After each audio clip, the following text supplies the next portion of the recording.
오늘 드디어 사도행전 마지막 강해입니다. 작년 6월 1일 날 이제 사도행전 1장 1절을 시작했어요. 세보니까 1년하고 2개월 정도 달려온 여정이에요. 사도행전의 가장 유명한 별칭이 있습니다. 성령행전이라고 여러분 들어보셨을 거예요. 사도행전을 잘 보면요, 바울행전이라고 불릴 만큼 사도 바울의 그 사역이 많은 지면을 할애하고 있습니다. 또 베드로 행전이라고 불릴 만큼 베드로의 사역이 강력했지만 사실은 이들이 주인공이 아니었어요. 누가 주인공이죠? 성령 하나님, 바로 하나님 자신이십니다. 표면적으로는 사도들의 행적이 나오죠. 그렇지만 실제로 운행하시고 역사하시는 분은, 그리고 복음을 전하시는 분은 성령 하나님이세요. 하나님 아버지께서 친히 당신의 아들을 보내셔서 이루신 구원의 복음입니다. 이 복음을 성령께서 성령의 능력으로 세계 곳곳으로 전파하기 시작하신 거예요. 다시 말해서 보시면 하나님 아버지의 그 복음을, 예수 그리스도를 통해서 이루어진 그 복음을 성령 하나님께서 전하시고 계세요. 삼위일체 하나님께서 친히 구원의 역사를 열방 가운데 이루어가고 계신 이야기가 사도행전입니다. 사도행전은요, 1장 8절에 이 한 구절로부터 그 대서사시가 시작됩니다. 예수께서 승천하시기 전에 주신 마지막 약속이에요. 우리 큰 소리로 함께 봉독해 주시면 감사하겠습니다. 시작. 오직 성령이 너희에게 임하시면 너희가 권능을 받고 예루살렘과 온 유대와 사마리아와 땅끝까지 이르러 내 증인이 되리라 하시니라. 아멘. 사도행전을 보면요, 우리 잘 봤지만 1장부터 7장 예루살렘에서 복음이 폭발적으로 전해진 얘기예요. 이 복음이 8장부터 12장에서는요, 유대와 사마리아로 전파되고요, 서아시아와 유럽까지 복음이 확장되어 나가는 얘기가 13장부터 21장까지 쭉 이어집니다. 그리고 22장부터 28장까지 저희가 최근에 본 거죠. 복음이 당시 세계의 중심이었던 로마로 들어가는 그 여정에 관한 얘기예요. 성령께서 사도들 안에 임하셨고요, 초대 교인들 안에 임하셔서 당신의 권능으로 친히 복음을 증거하시는 놀라운 역사입니다. 근데 오직 성령이 너에게 임하시면 이게 대전제였어요. 베드로 안에 성령이 임하신 거예요. 이 동일한 성령께서 도로에 맞아 순교하는 스데반 집사 안에서도 역사하신 겁니다. 빌립 집사를 통해서 이디오피아 내시에게 복음을 전하시고 또 아프리카의 교회를, 하나님 나라를 돌이게 하신 분도 성령 하나님이세요. 모진 핍박 속에서 떠밀려가듯이 흩어졌던 그 초대교회 성도들, 그들이 각자의 자리에서 부활의 증인으로 살아낼 수 있도록 도우신 분도 성령이시고요, 핍박자고 폭행자였던 바울을 이방의 전도자로 놀랍게 사용하신 분도 성령님이십니다. 그래서 우리가 사도행전을 볼 때요, 이 사도행전이 저기 고대 근동지방에 호랑이 담배 피던 시절 이야기로만 받으면 안 되는 거예요. 인간의 역사 속에서 계속되어 온 하나님의 이야기입니다. 그리고 이 이야기는 저와 여러분에게까지 미쳤어요. 그리고 우리들의 얘기가 됐습니다. 여러분 한번 생각해 보십시오. 이 영광스러운 복음이요, 동방의 땅끝까지 온 거예요. 그래서 우리에게까지 들려왔고 또 믿겨졌습니다. 예수라는 한 청년이 2000년 전에 살았는데 저 멀리 예루살렘에서 처형당했다고 하는데 그분이 하나님의 아들이래. 아무 죄 없으신 하나님의 아들이 나 대신 죽으셨대. 그리고 내 모든 죄를 다 짊어지시고 십자가에서 피 흘리셨대. 여러분, 이게 솔직히 믿을 수 있는 말입니까? 말도 안 되는 얘기가 사실로 믿겨진 거예요. 어떻게요? 주님께서 당신의 영을 통해 우리를 찾아오신 겁니다. 우리의 마음을 만지신 거예요. 이 그리스도의 영이 바로 성령님이세요.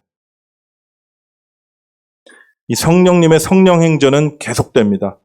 그리고 그 한켠에 저와 여러분의 이야기도 쓰여져 있어요. 또한 성령께서 우리 안에 들어오셔서 지금도 성령 행전을 써내려가고 계십니다. 사도들로부터 시작되어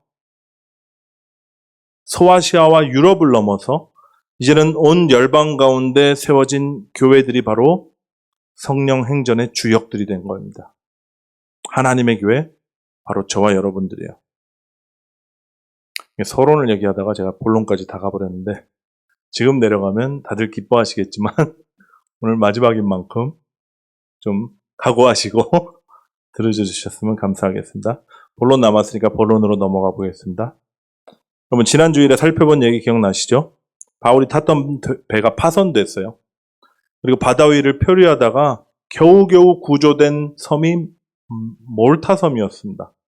몰타 섬에서 석 달을 지낸 얘기가 지난주에 우리가 봤던 얘기예요. 독사에 물리고도 태연하게 불 속에 탁 털어버리던 바울의 모습이 생각나시죠? 고대의 그 환대의 정신을 실천하던 이 몰타 섬의 사람들을 하나님 불쌍히 여기셨어요. 그래서 그리스도를 마음에 품은 한 사람 바울을 보내셨던 겁니다.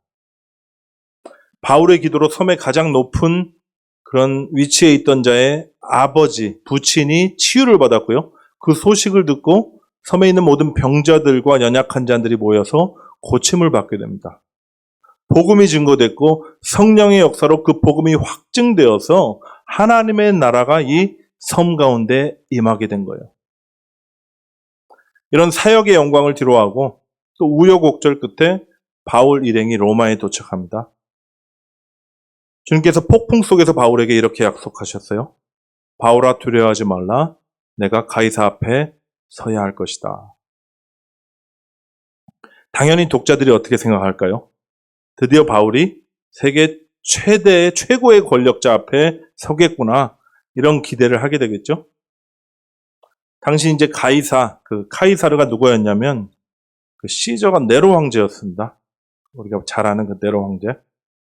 따라서 사도행전 마지막 클라이막스가 만약 이렇게 끝난다면 우리 정서에 잘 맞아들 거예요.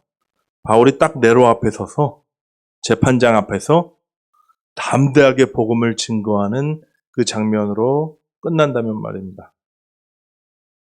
근데 사도행전의 마지막 장면은요, 정말 많이 초라합니다. 셋집에 갇힌 죄수에게 소수의 사람들이 모여드는 얘기뿐이에요. 당시 바울의 나이가 55세에서 한 60세 되는 걸로 추정하거든요. 모진 고난과 고초를 겪었잖아요. 그래서 이마와 온 얼굴에 패인 그 주름을 보면 그냥 초췌한 노인 같았을 것 같아요. 이 노인을 찾아온 사람들에게 바울이 아침부터 저녁까지 말씀을 강론하는 겁니다. 여러분 궁금하지 않으세요? 이 오랜 여정의 끝에 정말 모진 고난과 역경을 다 이기면서 도착한 로마에서 바울이 도대체 어떤 얘기를 전했을까? 자신에게 시간이 얼마 남지 않았음을 알았어요. 전승에 보면 로마에서 첫 번째 재판 이후에 풀려났고요. 두 번째 재판 이후에 목이 잘려서 순교했다고 이렇게 알려져 있습니다. 바울은 직감했을 거예요. 그리고 온갖 모욕과 수치를 견디고 채찍에도 맞고 죽을 고비를 수차례 고비를 넘겨오면서 달려온 끝자락에 무슨 얘기를 전했을까요? 마치 유언과도 같은 가장 중요한 얘기를 했겠죠. 바로 이 이야기입니다. 그들이 날짜를 정하고 그에 유숙하는 집에 많이 오니 바울이 아침부터 저녁까지 강론하여 하나님의 나라를 증언하고 모세와 율법과 선지자의 말을 가지고 예수에 대하여 권하더라. 무슨 얘기했다고요? 하나님 나라를 증언했대요. 그리고 예수에 대해서 말했다고 합니다. 사도행전의 가장 마지막 절을 보면요, 바울은 끝까지 동일한 얘기를 했던 것 같아요. 자그마치 2년 동안 말입니다. 바울이 온 이태를, 이게 2년이거든요. 자기 셋집에 머물면서 자기에게 오는 사람을 다 영접하고 하나님의 나라를 전파하며 주 예수 그리스도에 관한 모든 것을 담대하게 거침없이 가르치더라. 하나님의 나라. 여러분, 말만 들어도 가슴 뛰는 주제입니다. 바울의 마지막 증거는요, 시작도 하나님의 나라요, 끝도 하나님의 나라였어요. 자신을 찾아온 유대인, 그 유대인들과 하나님 나라에 대해서 토론한 것이 아닙니다. 바실레이아, 즉 하나님의 왕권, 그 통치가 실제로 임했다고 지금 증언하고 있는 거예요. 하나님께서 왕으로 다스리시는 그분의 왕권과 통치를 선포한 겁니다. 근데 여러분, 예수님의 사역도 보면요, 마찬가지였어요. 우리 주님께서 사역을 시작하시면서 최초로 한 설교가 뭔지 아세요? 때가 찼고 하나님의 나라가 가까워 왔으니 회개하고 복음을 믿으라, 이거였어요. 하나님의 나라에 대한 선포였습니다. 근데 부활하신 후에요, 시간이 딱 40일 남았어요. 그 시점에 우리 주님께서 제자들에게 또 어떤 말씀을 하셨을까요? 사도행전 1장 3절에 이렇게 나옵니다. 그가 고난 받으신 후에 또한 그들에게 확실히 많은 증거로 친히 살아계심을 나타내사 40일 동안 그들에게 보이시며 하나님 나라의 일을 말씀하시니라. 아멘. 여러분, 이제 제자들이 홀로 남아서 정말 복음을 전하다가 죽어야 될 그럴 운명에 처해 있는 거예요. 그들에게 마지막으로 가장 중요한 말씀을 하셔야 될 텐데 그게 바로 하나님 나라에 관한 일이었습니다. 더 확장해 볼까요? 성경 전체가요, 사실은요, 하나님 나라로 시작해서요, 하나님 나라로 끝나요. 시작이 뭐죠? 태초에 말씀으로 창조하신 에덴에서 시작합니다. 하나님만이 왕이 되시고 그분의 말씀이 법이 되어 피조물인 인간이 그분의 백성이 되는 것이에요. 하나님께서 사랑의 대상으로 창조하신 사람과 동산을 거닐면서 사랑의 교제를 나누는 장면이 나옵니다. 이게 바로 하나님 나라의 모형이에요. 성경의 마지막 어떻게 끝나죠? 또 내가 새 하늘과 새 땅을 보니 처음 하늘과 처음 땅이 없어졌고 바다도 다시 있지 않더라. 새 하늘과 새 땅이 임하는 장면으로 끝나요. 하나님이 다스리시는 그분의 나라, 에덴이라는 그 모형이 아니라 이제는 참 하나님의 나라의 실체가 이 땅 가운데 도래하는 것으로 마무리됩니다. 하나님 나라는 모형에서 시작해서 실체로 끝나는 거예요. 그림자에서 시작해서 참 실제로 마무리되는 이 놀라운 드라마가 바로 성경의 이야기입니다. 그리고 인간의 역사 가운데서 실현되고 있는 거예요. 태초부터 종말까지 한 번도 포기한 적 없으신 하나님의 꿈, 그분의 간절한 소원은 바로 하나님의 나라였습니다. 고대 근동의 우상 장사던 집안의 한 사내를 불러다가 이스라엘 민족을 이루시고 출애굽을 시키신 것도 하나님 나라를 세우기 위함이셨어요. 이스라엘의 실패로 다 끝났던 같았던 그 지점에서 당신의 독생자를 보내시고요, 우리를 구원하셔서 그 나라 백성 삼으신 것도 하나님 나라를 완성해 나가시는 그분의 뜻이었습니다. 그래서 예수님께서 지상에서 행하신 모든 사역을 보면 결국 하나님 나라를 선포하셨고요, 그리고 그 나라를 실체를 보여주셨습니다.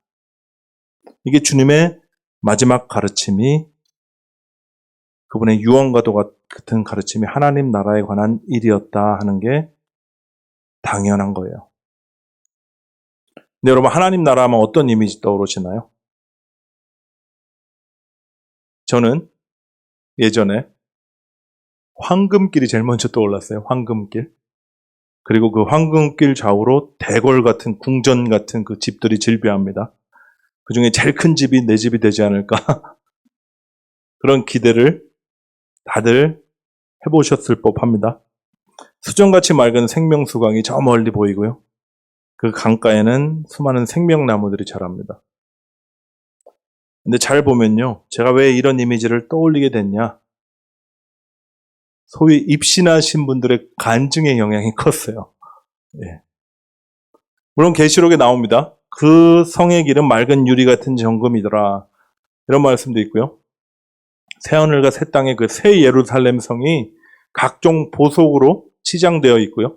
그 문은 12진주로, 큰 진주로, 또 하나의 진주로 구성되어 있다. 그런 표현도 있습니다. 묘사도 있어요. 근데 성경에 나오는 이 정금, 또 보석, 12진주 뭐 이런 것들은요, 하나님의 영광과 그분의 아름다우심을 상징하는 거예요. 근데 우리는 자꾸 우리가 바라는 바를 투영합니다. 그게 뭐죠? 이 땅에 눈에 보이는 것들, 그 부귀와 영화를 투영시켜서 하나님 나라를 바라보려고 해요. 하나님 잘 믿고 헌신하면 이 땅에서 복받고 잘 먹고 잘 살게 될 줄 알았는데 그게 안 되거든요. 그러니까 죽어서 받을 보상을 또 끌어당기는 겁니다. 여러분 이런 얘기 들어보셨죠?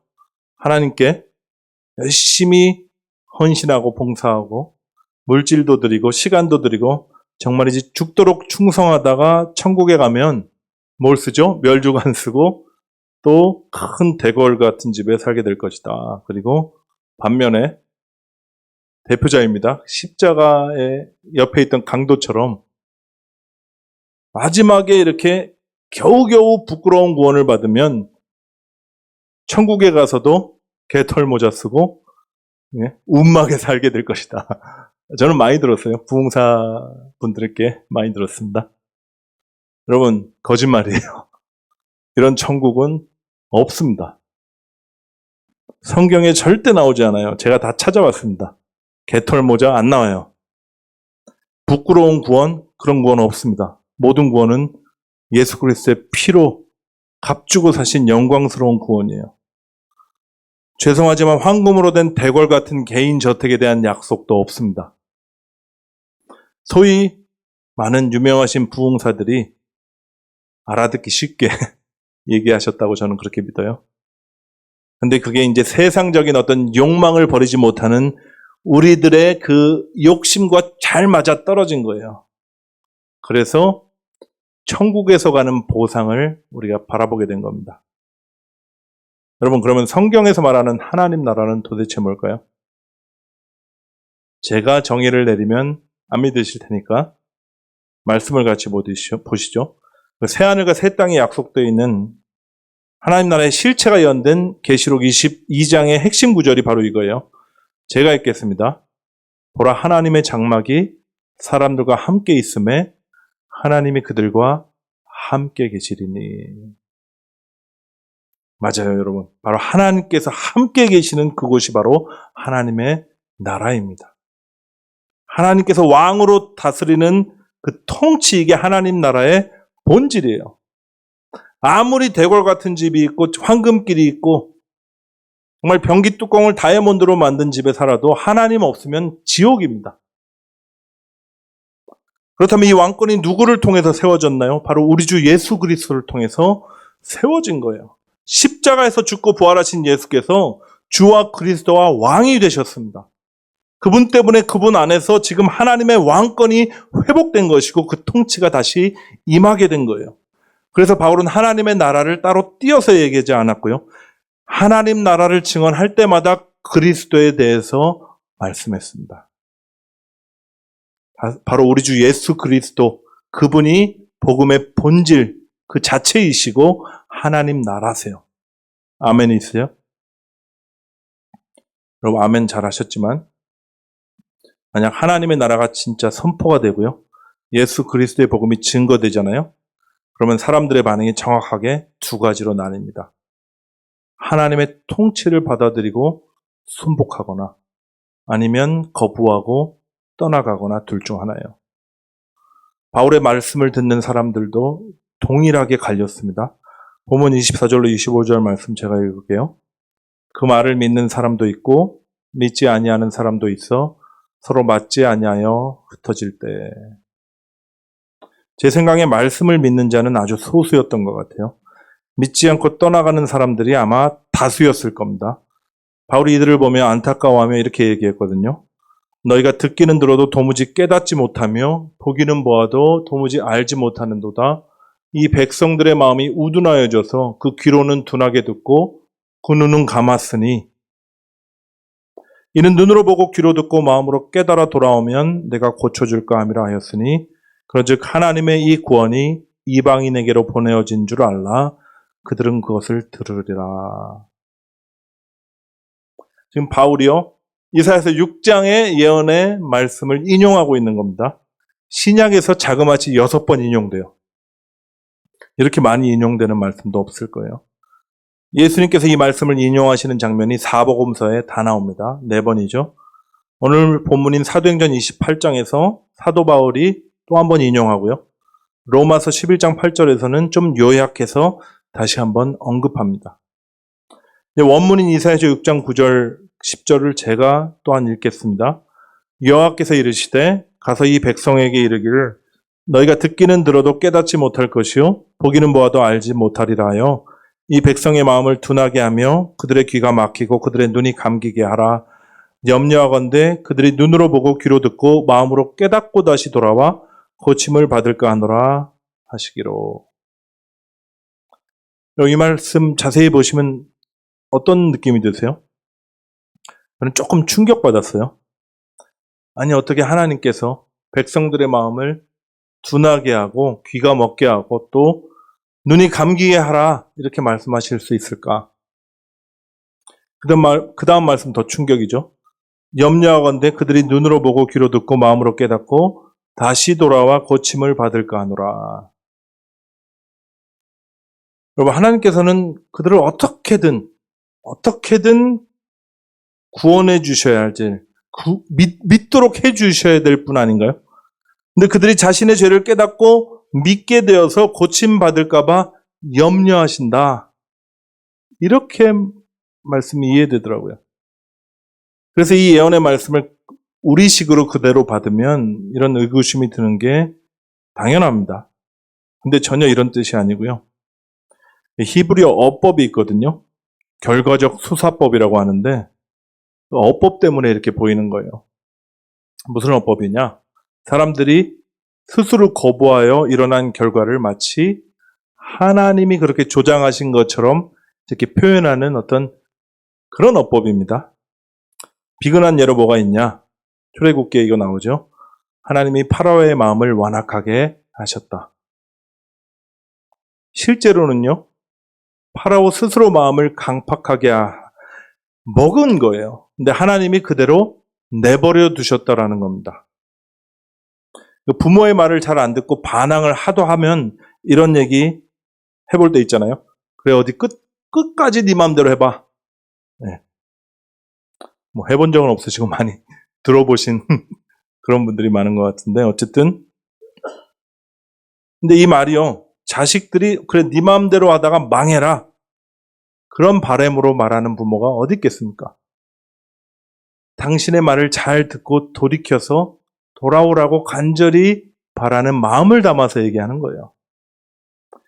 이사야서의 예언에 하나님의 아버지의 이런 안타까운 마음이 담겨 있는 겁니다. 제가 여러분도 예외는 아니었죠. 마음은 우둔했어요. 귀는 있고 눈은 있는 것 같은데 볼 수도 들을 수도 없었던 영적인 소경이었고 귀머거리였습니다. 근데 그런 우리를 불쌍히 여기셔서 주님께서 찾아오신 거예요. 우리의 마음이 하도 굳어 있으니 성령께서 우리의 굳은 마음을 깨뜨리신 그런 작업들을 하시는 겁니다. 그래서 여러분 고난 가운데 많이 굴르셨어요. 그리고 하나님의 때에 생명의 말씀이 들려오고요. 그 말씀이 믿겨지게 하셔서 생명의 씨앗으로 우리 마음속에 마음밭에 심어주셨습니다. 이것을 말씀이 육신이 되어 오신 그리스도가 영으로 우리 안에 임하셨다. 우리는 그렇게 알고 있어요. 하나님 나라가 본질이신 그분이 통째로 우리 안에 들어오신 거예요. 이게 엄청난 일이라서 여러분이 실감이 안 나서 지금 가만히 멍한 표정으로 계시리라고 저는 믿습니다. 남은 시간 동안 이 하나님 나라의 본질에 대해서 제가 짧게 말씀드릴 텐데 여러분 정신 바짝 차리시고 잘 들어보세요. 고등학교 정치, 사회 시간에 많이 들어보셨죠? 여러분 학창 시절에 공부를 얼마나 열심히 하셨나 제가 테스트 해보겠습니다. 질문입니다. 국가를 이루기 위한 세 가지 요소 뭘까요? 국민, 땅, 영토, 주권. 예. 앞에 계신 분들은 예전에도 열심히 공부하셔서 지금도 대답을 잘하고 계십니다. 여러분 국가를 이루기 위한 세 가지 요소는 국민, 영토, 주권 맞아요. 하나님 나라에도 이 세 가지 요소가 필요해요. 하나님 나라보다는 사실 정확한 번역은 하나님 왕국입니다. 이제는 왕국이라고 그럴게요. 왕국이 뭐죠? 왕이 다스리는 나라가 왕국이에요. 그 말은 민주주의의 주권이 누구에게? 국민에게 있듯이 왕정의 국가, 왕정의 나라의 왕국에는 그 주권이 왕에게 있습니다. 그럼 뭐가 남았죠? 백성과 영토가 남았어요. 자, 에덴부터 시작해 볼까요? 백성 누구죠? 아담과 하와였습니다. 영토는요? 당연히 에덴 동산이죠. 왕권은 하나님께 있었고요. 하나님이 통치하시는 하나님 왕국의 모형, 원형이었어요.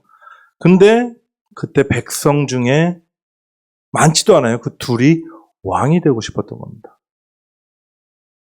성경에는 사단에게 속아서 하나님 말씀 먹이고 금단의 열매를 먹게 됐다. 이런 걸로 나오는데 실상은요. 아담 안에 반역에 대한 씨앗이 있었어요. 여러분 이게 죄의 본질입니다. 죄의 뿌리예요. 스스로 선악을 구분하고 싶고 하나님 되고 싶어하는 그 교만의 마음입니다. 빨리 또 이스라엘로 넘어가 볼까요? 하나님께서 갈대아 우르라는 도시에 한 젊은이를 불러냅니다. 그리고 약속하시죠. 내가 너로 큰 민족을 이루겠다. 하나님 왕국의 백성들을 그를 통해서 이 땅에 보내시고 또 불러내시겠다는 말씀이에요. 그리고 그 약속을 애굽에서 출애굽으로 불러내심으로 이루셨습니다. 한 가정에서 태어난 사람이 몇 명이었냐? 장정만 60만. 그리고 아이들과 정말 여자들까지 합치면 200에서 300만 정도 되는 놀라운 하나님의 백성들, 그들이 생겨난 거예요. 하나님의 뜻은요, 이들을 하나님 나라, 그 왕국의 백성 삼으심으로 말미암아 열방이 주께 돌아오도록 하는 것이었어요. 그래서 인간이 다스리는 나라가 아니라 하나님이 다스리는 나라가 얼마나 완전한지 보여주고 싶으셨던 겁니다. 이방 나라들이 시기함으로 말미암아 주께 돌아오게 하는 그 뜻을 이루고 싶어 하셨어요.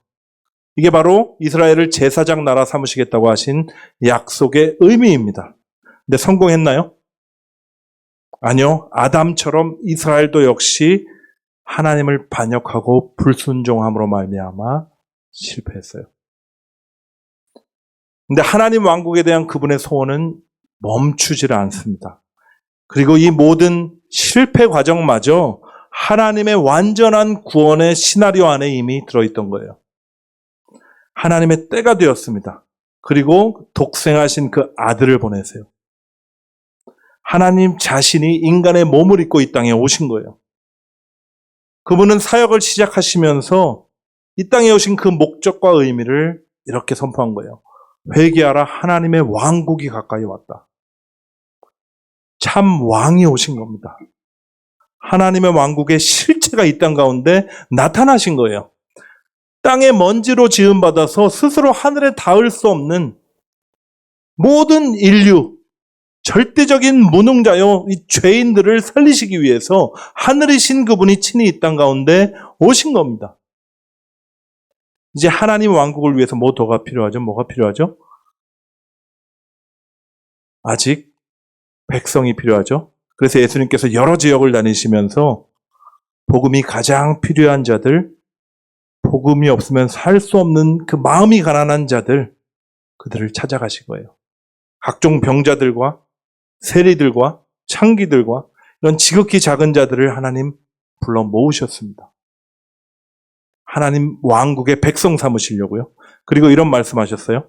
또 그때 그가 천사들을 보내어 자기가 택하신 자들을 땅 끝에서 한 땅 끝으로부터 하늘 끝까지 사방에서 모으리라. 마지막 때에 당신의 백성들을 모으시겠다는 거예요. 백성 하나님 친히 준비하십니다. 또 뭐가 필요합니까? 땅이 필요하죠. 영토. 근데 예수님께서 이 땅 가운데 사실 때 어느 지방에 하나님 나라 세우기 좋은지 이렇게 부동산 보러 다니지 않으셨습니다. 여러분, 예루살렘에 그 감람산이라고 있거든요.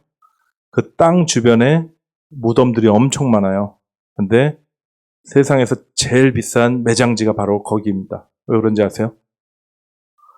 주님이 이제 감람산 위로 오신다고 이렇게 믿고 있는 사람들이 많거든요. 거기서 승천하시면서 내가 너희들 본 대로 그대로 다시 오리라 약속하셨으니까요. 주님 구름 타고 다시 오실 때 또 이런 말씀 하셨잖아요.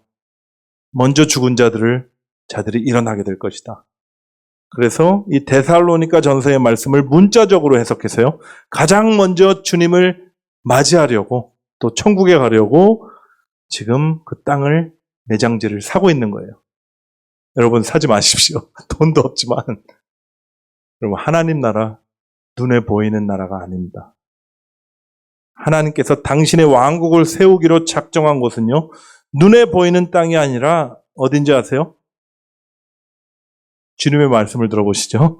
하나님의 나라는 다 같이 읽겠습니다. 하나님의 나라는 볼 수 있게 임하는 것이 아니요 또 여기 있다 저기 있다고도 못하리니 하나님 나라는 너희 안에 있느니라. 아멘. 하나님의 왕국 어디 있다고요? 너희 안에 있느니라.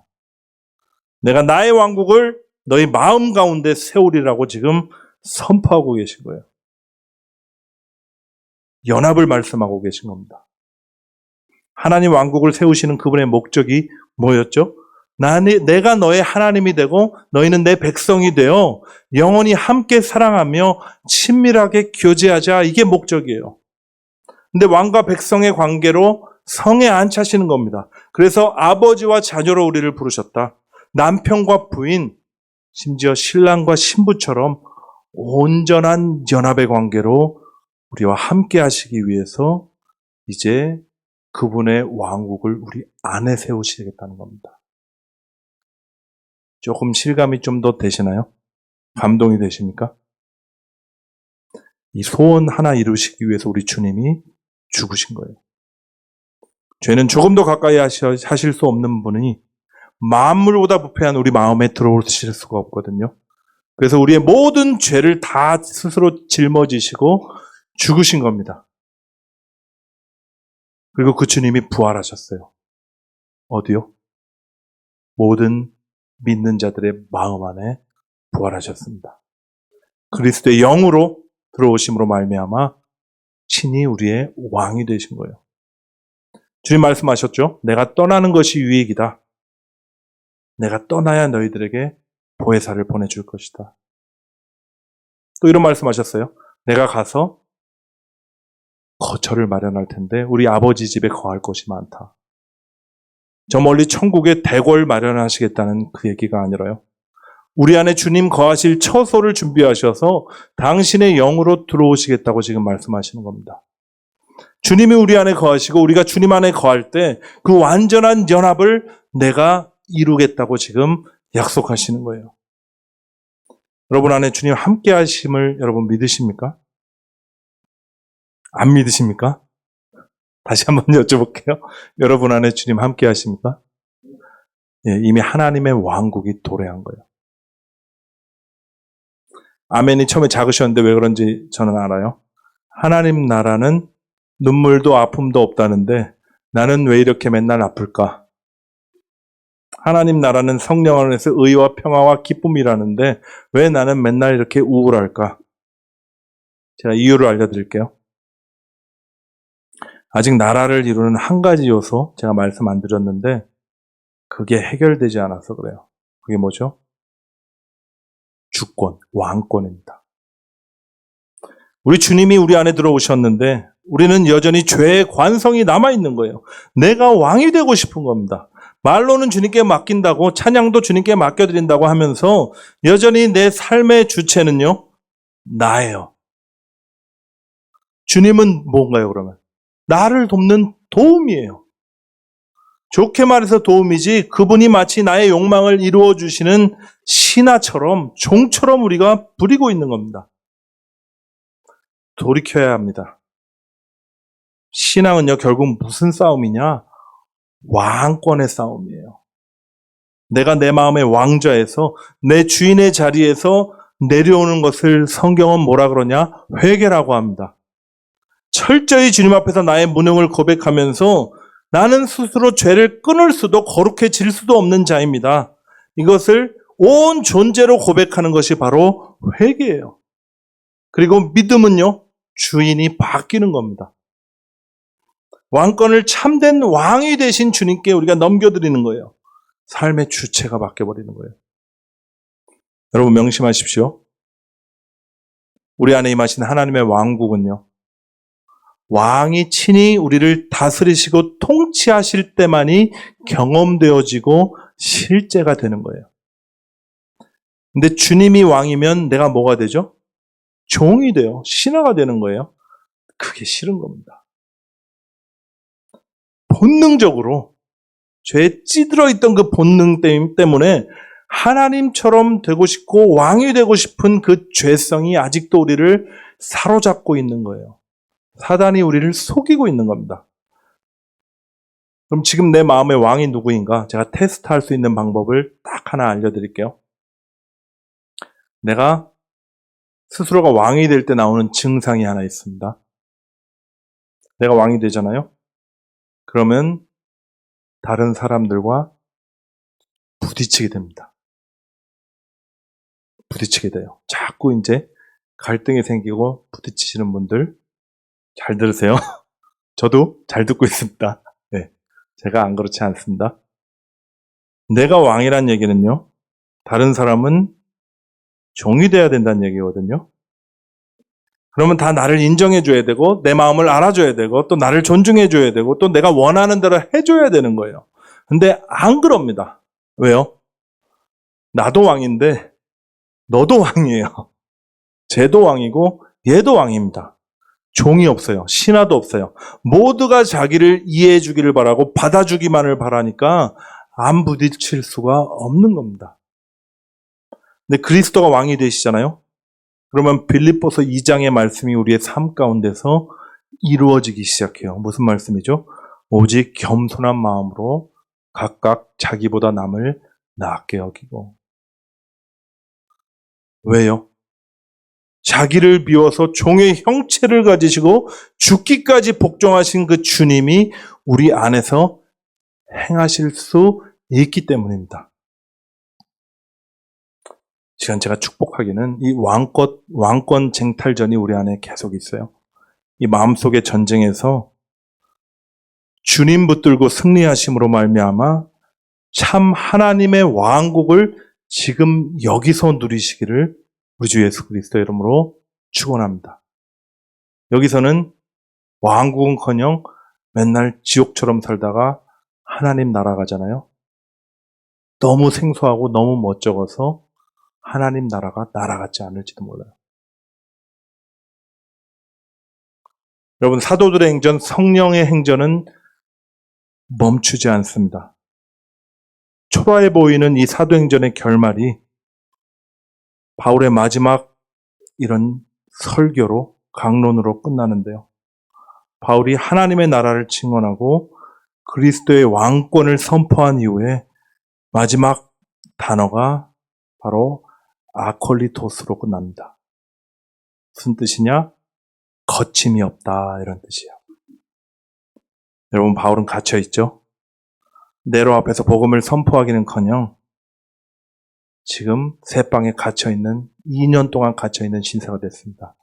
그렇지만 뭐죠? 복음은 거침이 없습니다. 하나님의 나라는 멈춘 적이 없어요. 창세전부터 시작되어 예수 그리스도의 복음을 통해서 역사 한가운데 세워진 십자가를 통해서 시작된 그 나라는 지금 교회를 통해서 계속 흘러가고 있습니다. 지금 이 시대에 우리 마가교회를 둘루스 지역에 세우신 목적도 먼저는 우리 안에 하나님 왕국을 이루심으로, 우리와 연합하심으로 주님을 누리게 하심이고요. 그리고 그 다음으로는 이 지역 사회 가운데 우리가 섬기는 그 탄자니아 땅과 열방 가운데 하나님의 왕국을 이루시기 위함이세요. 우리를 지으신 목적도 동일했고요. 우리를 구원하신 목적도, 교회 삼으신 목적도 영생을 지시고 영원히 하나님과 연합해서 하나님의 나라 안에서 그분과 교제하자는 하나님의 뜻이었습니다. 이 땅 가운데 교회를 두신 목적도 똑같아요. 택하신 자들을 부르셔서 하나님 나라를 이루기 위하심입니다. 우리 함께 서로 종노릇하며, 그래서 하나님 그 왕권이, 예수 그리스도가 우리를 통치하심을 서로 확인하며 하나님 나라를 누리시기를 축복합니다.